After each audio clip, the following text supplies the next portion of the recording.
Okay. So I mean the content flywheel is kind of, it's the system, right? So again, we're building a system and not we're like just working smarter, not harder, especially in like small teams where, you often have maybe one, two, three maximum people in marketing and you can't afford to do the same as big teams. So with the content flywheel, I mean, you have to produce like one longer form piece of content, right? And this could be a blog post. It could also be case studies, podcasts, whatever you feel makes sense for your ICP, for your buyer, and probably whatever you have.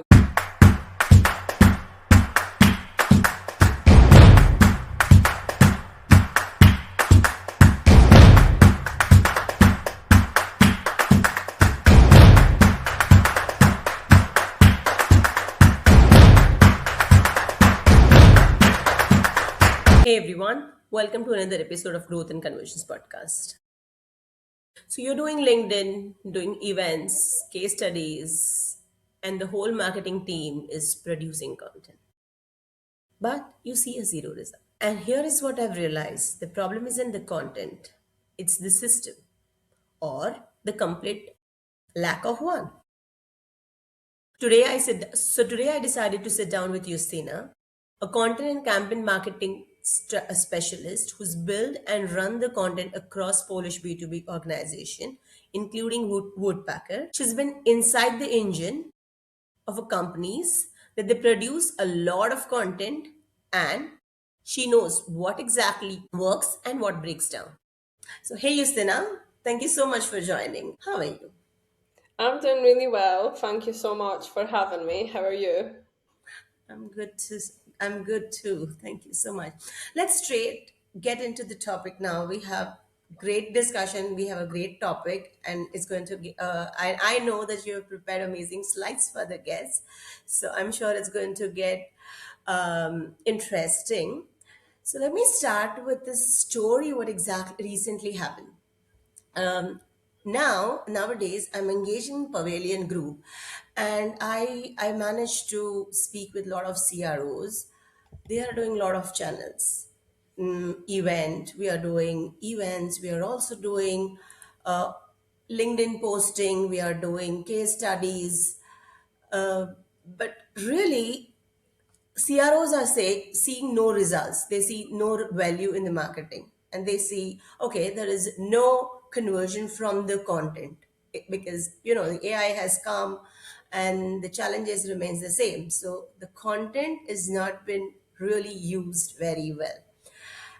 And as a marketer, we also know the content is extremely important. So can you tell me a difference between the companies that they are producing content, a lot of content, and the companies that are actually using content for driving the pipeline? What's your opinion? And what do you see, what you're working, and what does your experience looks like? Okay, I mean that's a really valid point. I mean I'm seeing this as well that a lot of it's like people are just producing content to produce content, and that's the biggest mistake. I actually prepared a few slides, so let me just share my screen right now. Hmm,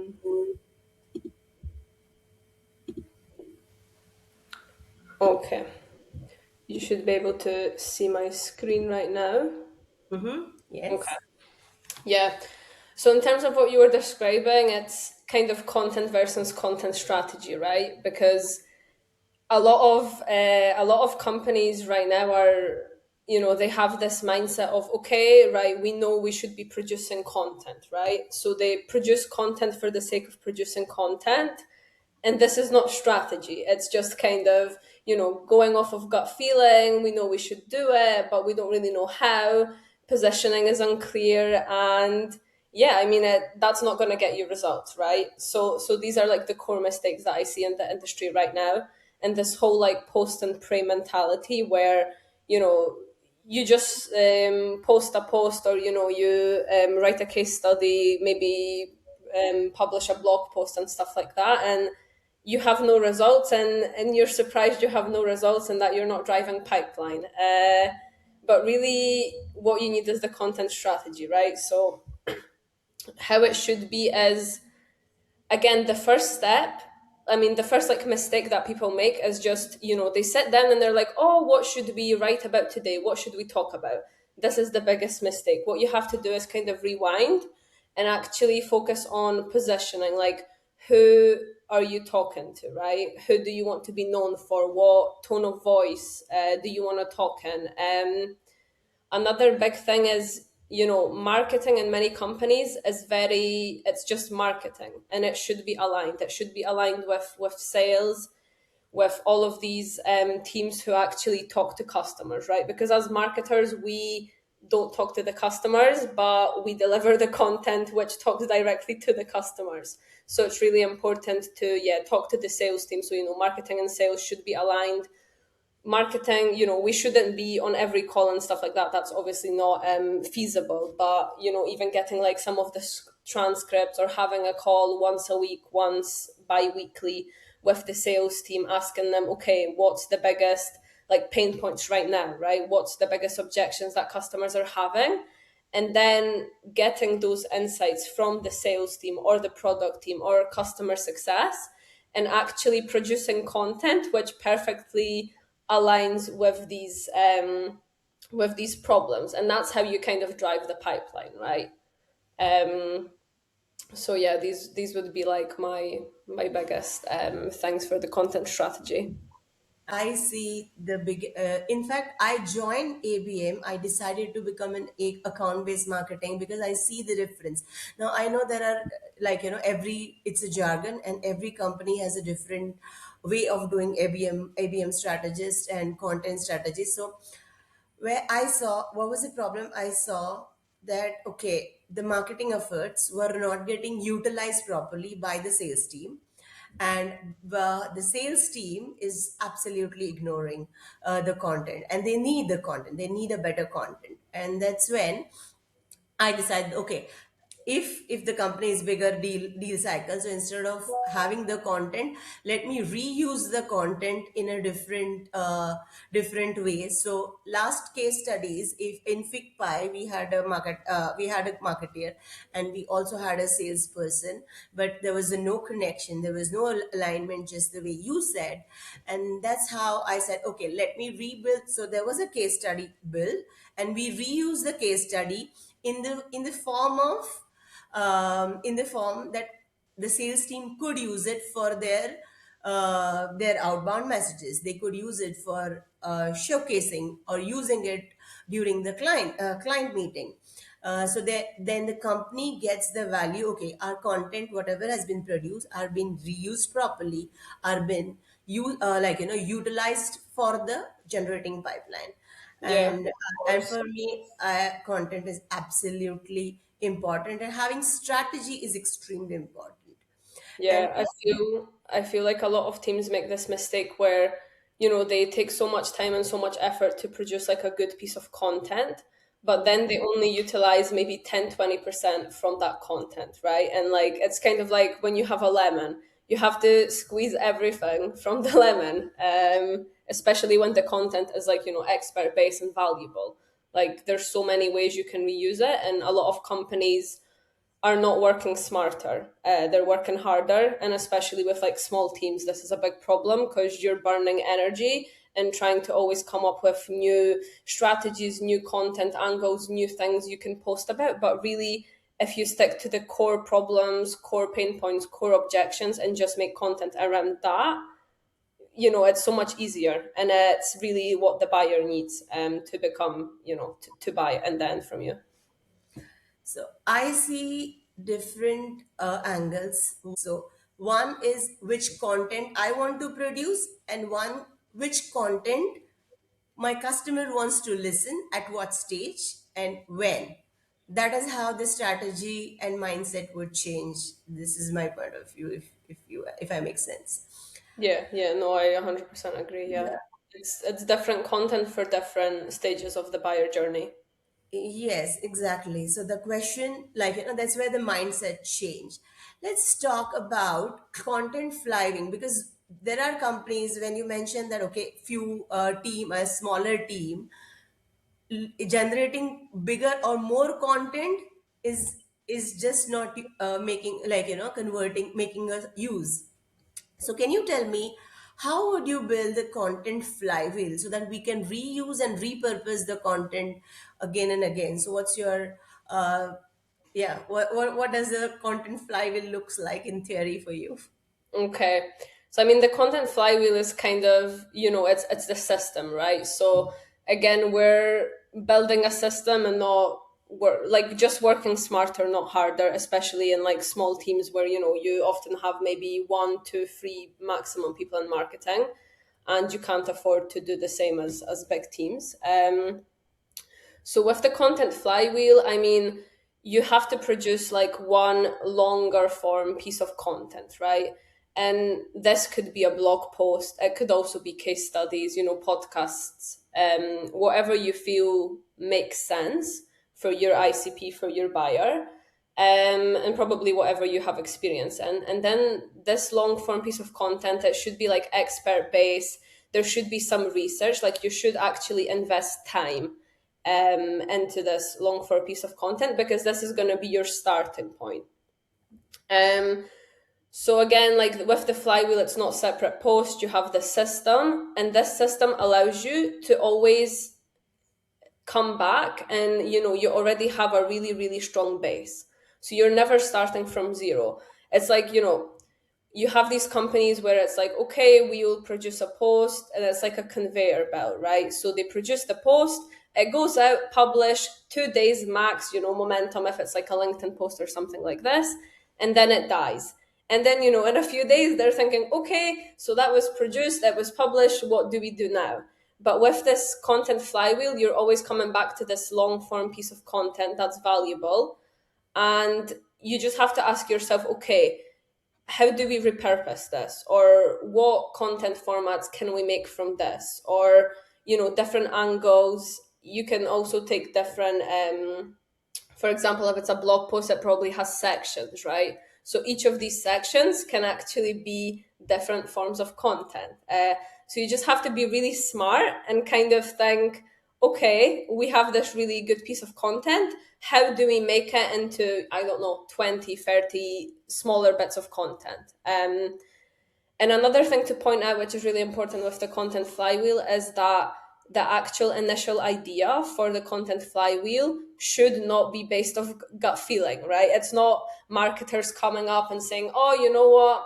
I feel this is going to be a trend. Like, we should definitely post about this. Or, oh, the competitors posted about this. I think this would make sense for our audience. No, you have to really dig deeper. So again, talk to your sales team, talk to customer success, talk to the product team, and base it off of like the pain points, the actual conversations that customers are having, the doubts that the customers are having in their minds, and that will allow you just to come up with something that's really really valuable. This is a very interesting point. Do you have specific strategy, or do you have specific methods that, okay, first I will do this, and then you have some process mapped around this creating content flywheel? When it comes to that, I would probably say that the first step is the research, right? Like the research is before you begin with any content creation, it's research. So, you can get inspired and see what competitors are doing in your field. You can do that. It's that whole thing of like stealing like an artist. So, if something is landing well, you can take inspiration. But then what you always have to ask yourself is, does it really make sense for our ICP, right? You don't just do it because competitors are doing this. And again, you're trying to do something that's better than the competitors, right? So kind of, changing the angle, really focusing on your ICP and what they would like to see and what's relevant for them at the moment.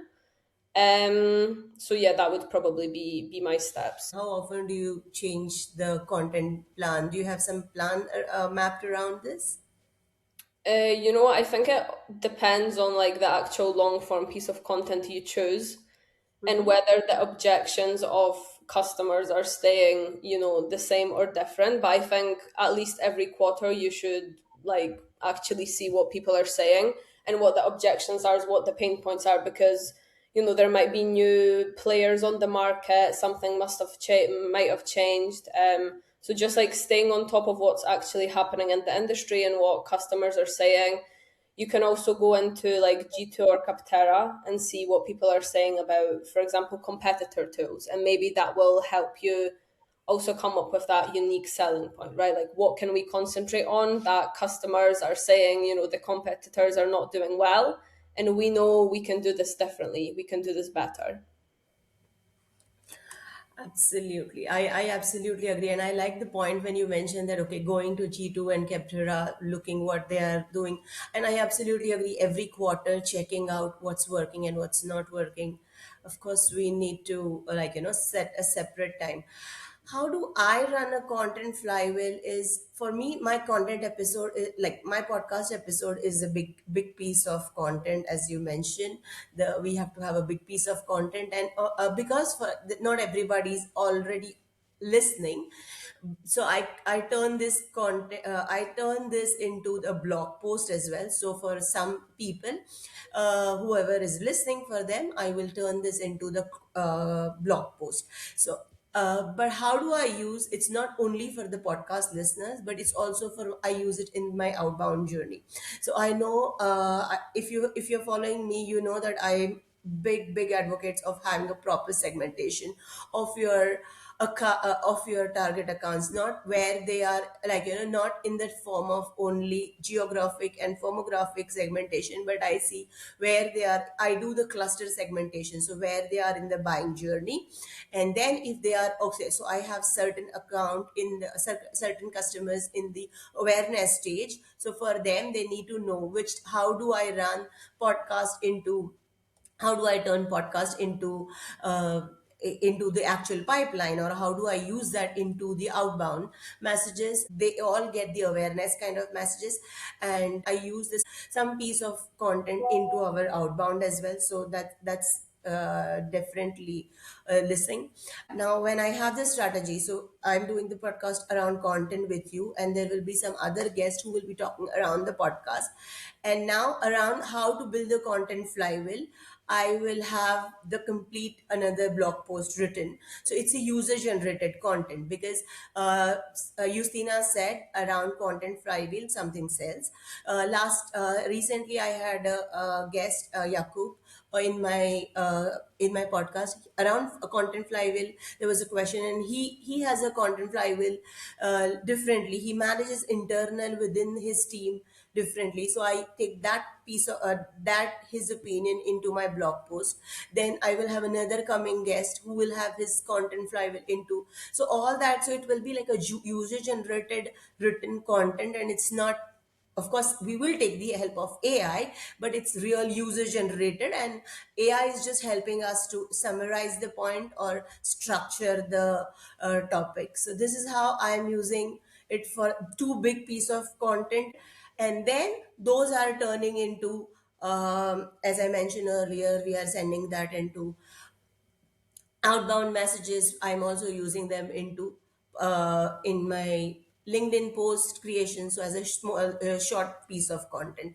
Also from this episode, I might have some shorts which I will be running on my YouTube, from the YouTube shorts, because that works fine as well. So this is Yeah. how I'm building my own content flywheel. This is just an example for the listeners. Do you have any specific case study that you have built a content flywheel around? Would you like to share that?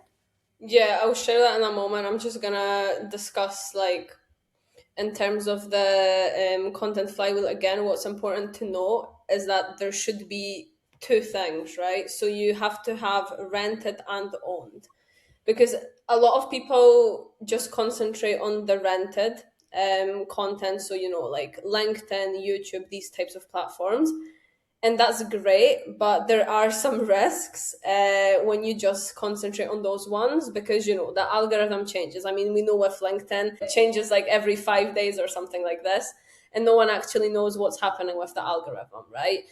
Blocked accounts, I mean, a lot of people, despite not using like third party tools or anything, do get their account blocked from LinkedIn. So these are just problems that, we obviously want to use LinkedIn, we want to use YouTube, but that shouldn't be the only source.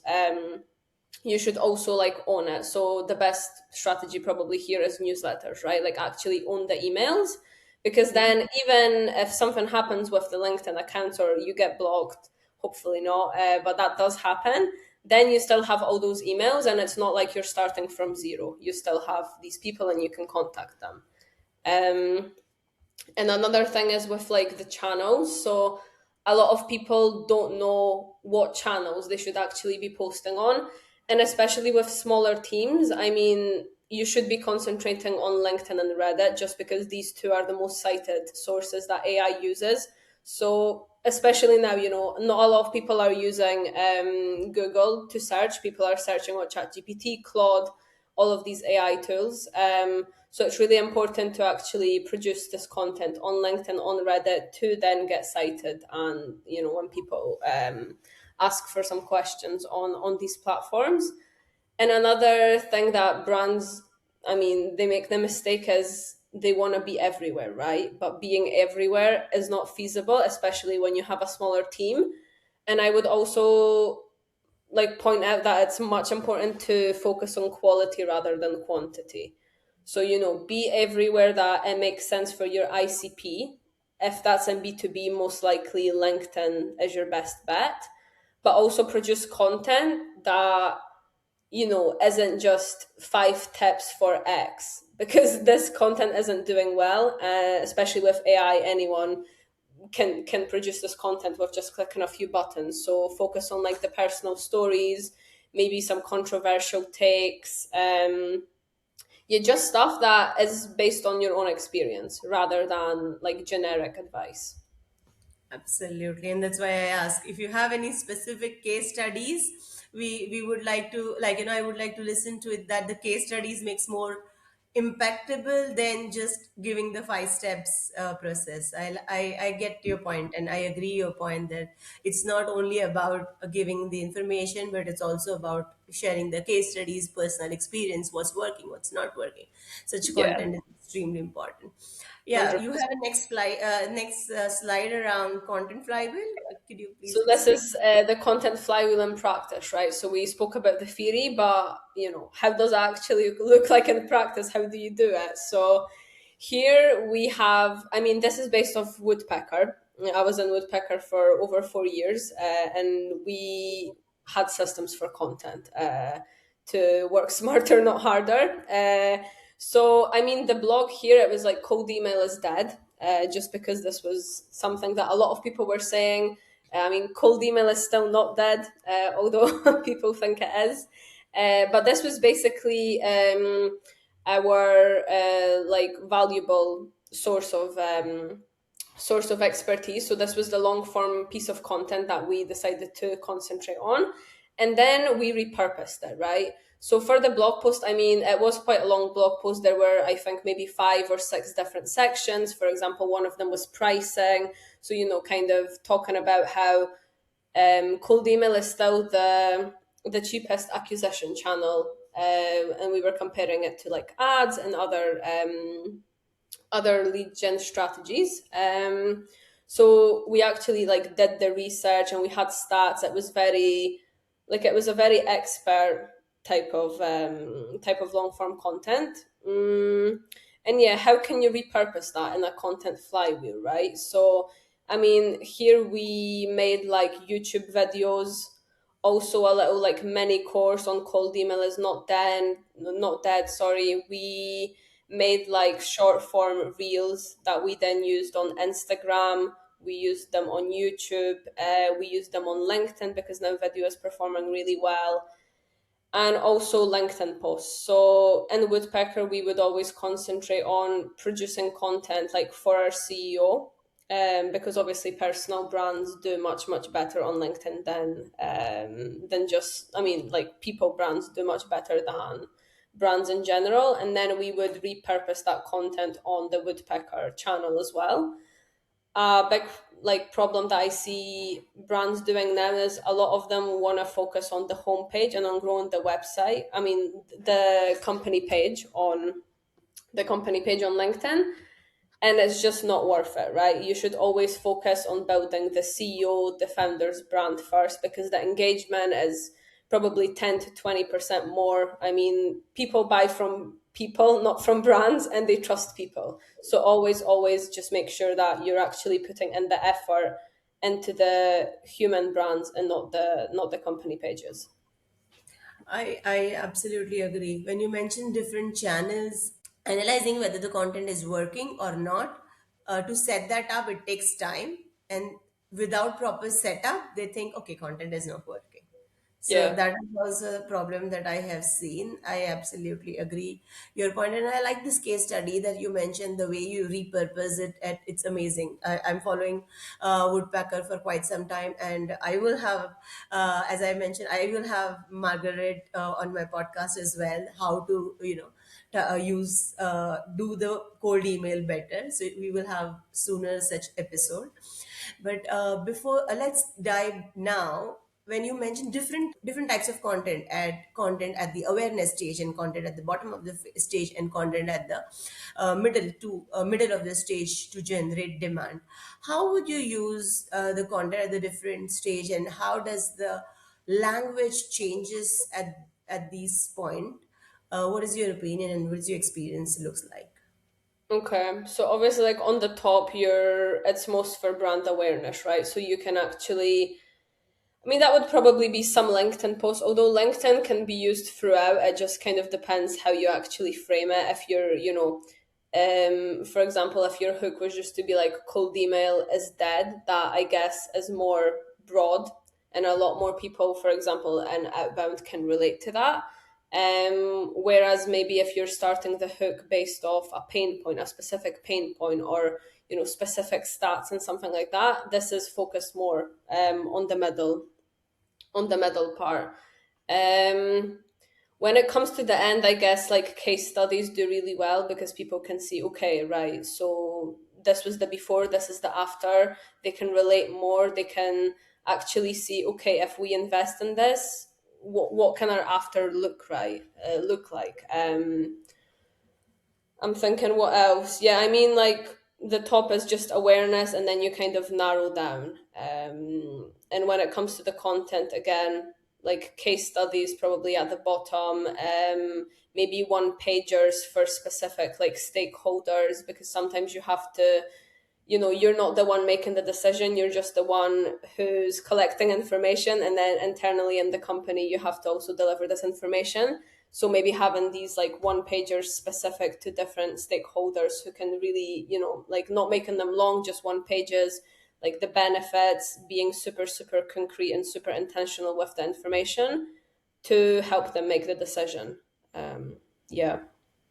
Yeah, I agree. Having a different stage of content, I make sure that whenever that every piece of content has been generated for the purpose that okay, what this piece of content is going to do, and that's why I always ask even before I start any content strategy or anything, what my buyer where they are at the journey and what they needs to listen before even I create the content. And if they are at the middle of the journey or they haven't recognized, okay, they need the service that I'm providing, so then maybe they need the content has to do the work to take them towards the bottom of the funnel, and it has to move from one place to another phase, and again bottom of the funnel. So in middle of the funnel, I did is I use that content to engage him. Okay, this is your pain point and you have not understood yet the value, the service that I will be providing.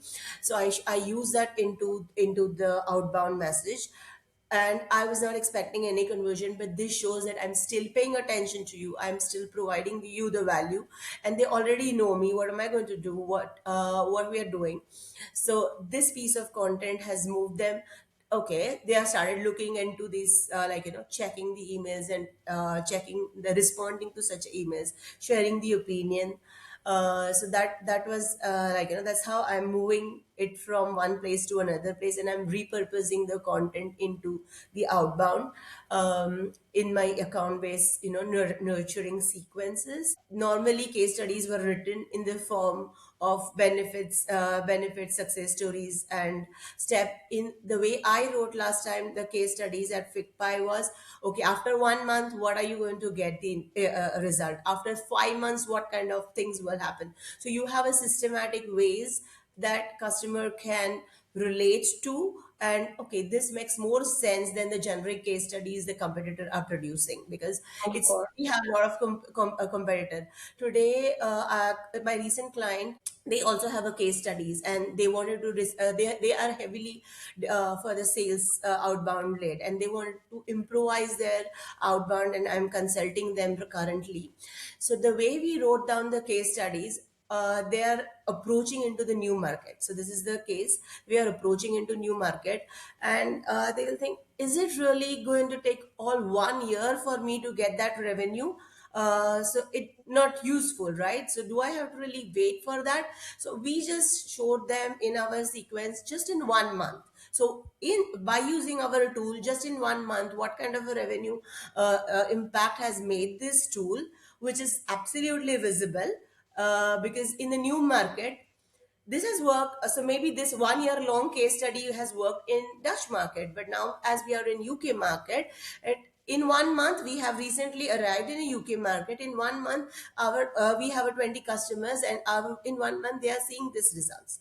So this kind of case studies also works. So Yeah. one pages acts very nice as a bottom of the funnel content, but also there was a time I was sending a lot of content used during the podcast, and I was not generating the podcast during that time, but we were using the podcast generated by somebody else, some you influencers, the experts in specific industries, and we were taking that content as a reference for nurturing the client. And this is how we were repurposing the content in for the, conversion. 100%. Another, like, as you were speaking, I had like another idea that it could be. I mean, what also works good is those like return of investment, like calculators. Kind of what you were saying with like actually showing them the outcome, right? Like maybe, the best outcomes will be in a year, but they don't want to wait a year to see the benefits, to see the outcomes. So it's nice maybe, to do some research, see, kind of base it on a benchmark, like what is the typical return of investment, and kind of have those calculators even on your pricing page, right? For people to see, okay, if we invest this much, how much are we going to get back? Like, why does it make sense? Or also like comparison landing pages. These are also really good, and you can do them paid, like run ads for them and stuff like this. Absolutely. So we're talking a lot about the content flywheel, and we have agreed now on the point that we have to have the content flywheel. But what do you think, in your experience, that when do you think the content flywheel breaks? You When know, it breaks. when Okay. I mean, in terms of, okay, so like what kills the content flywheel? I mean, that's when you kind of don't have that whole system. When you just base it off of, okay, we've maybe got this podcast or we're launching this campaign, and then you focus all your energy on that moment, or even like the few weeks, for example, leading up to that moment. Maybe you'll do some promotion, maybe you'll post some teasers on LinkedIn in terms of like the videos, or on YouTube as reels, and then it kind of dies because you haven't actually thought about what are you going to do after. So I think the first step is always, okay, when you have this great idea for the content flywheel, for like the big long form valuable expert led content, what always helps me is literally just jotting down in a Google Doc simply how can we repurpose this, and kind of splitting it into before the promotion, during the promotion, and after, right? So after, you could, for example, you post it in a newsletter, or you make some other posts, like repurpose it, take different angles, different perspectives, If you're not creative enough to think of these ideas, ChatGPT or Claude are also really good. Like, use the tools that we have access to right now. So, ask it for some to kind of separate it, and maybe separate it into like the three stages, like the before, during, and after. And then it will also give you ideas of what you could do if you're running low on ideas. Like, we are not repurposing the content enough. That is absolutely a bigger issue I see, because I believe we are not maintaining it well, right? So if we have created a content a year ago, and if we are not maintained that very well, kept it very well, we cannot repurpose that content. That's why I started creating this database. Okay, database of podcast recording, database of all the blogs, and database of all the LinkedIn posts that we have created. So we could repurpose them in we could repurpose them, and the team can repurpose them at the right time. And that's why creating database, we don't need a big team, but we need a great strategy and correct system for the content.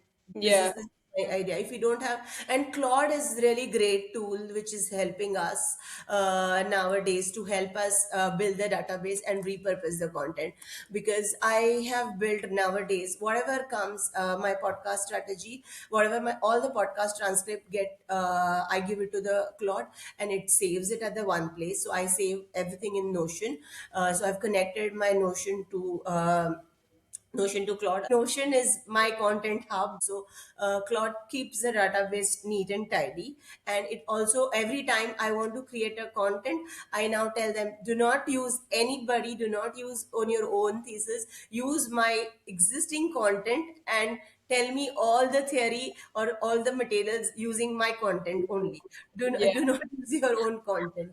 So that Yeah. is how I have built the system, for myself, and I also build a system for the client that whom I'm consulting right now. That tomorrow I will have a next session with them, that we are going to do that. Okay, let how to build this system, that we are going to store every piece of content at the right way, and how we are going to connect that to Claude, and how we will use it to build. And the as automation engineer, what did I tell them is, if we are providing them a value in our email sequence, that we don't say that, okay, buy the product immediately. That doesn't work anymore. So what we say is, okay, I believe this will be useful for you. Do you want me to send you this kind of a content? And we don't rebuild the content, but we have built a system that, okay, it repurposes existing content into the form that the client wants. So it's hyper personalized content, the way the customer is at the journey. So it changes the formatting of the content. It changed the language tone. It uses the tone language as per the customers that they need. One of the CEO, they need a long, he likes long form of content, step by step. But another CEO whom I was targeting, he needs just one page. He understands everything. So, and the same content, the same process, what am I going to do?